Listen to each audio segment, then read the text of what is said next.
Joining us now is Johnny Taylor. He's president and CEO of Society of Human Resource Management. Johnny, it's good to have you with us. Thanks so much for your time tonight. You are the voice of all things work, workers, and the workplace. So we're going to rely heavily on your expertise tonight to tell us what we should expect on the other side when we go to work.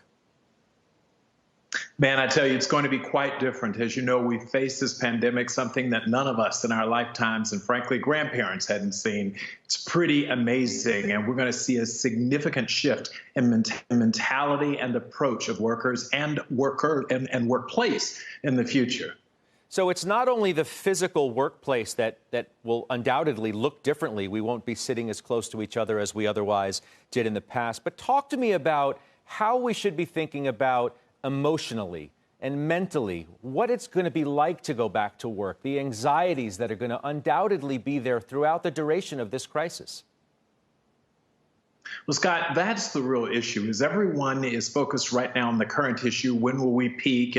But the reality is we're already getting the research. We're surveying here at SHRM employees. We're going to have a big piece of research that'll be released next week, but it's telling us how differently people are going to see the world. First of all, we know specifically that a lot of people won't come back to work in the traditional sense, back to the workplace.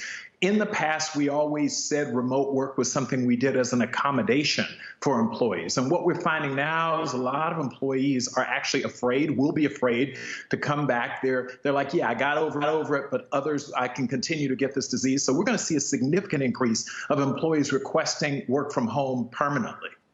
Do you think more workplaces will be more amenable to that? I'm wondering whether the dynamic of the power shift of the relationship, in some sense, is going to evolve, where the worker has more power, or at least more than they ever did in the past, to say, I don't feel comfortable in this environment. How about this? Well, and in fact, they'll be able to do it because in times past, the manager's argument has been, I'm not so sure this job can be done remotely. Well, we're on day 106 on a lot of jobs that heretofore we assumed one could not do adequately remotely are now being done and done quite well. So we know that that's going to shift. It won't be as much about power as it is. In fact, there are a number of employers. I just saw a recent report where CFOs are saying, frankly, we are looking forward to having fewer people in the workplace because we're not paying $100, $125 a square foot in the middle of some major city for office space. If you can work at home, good for you.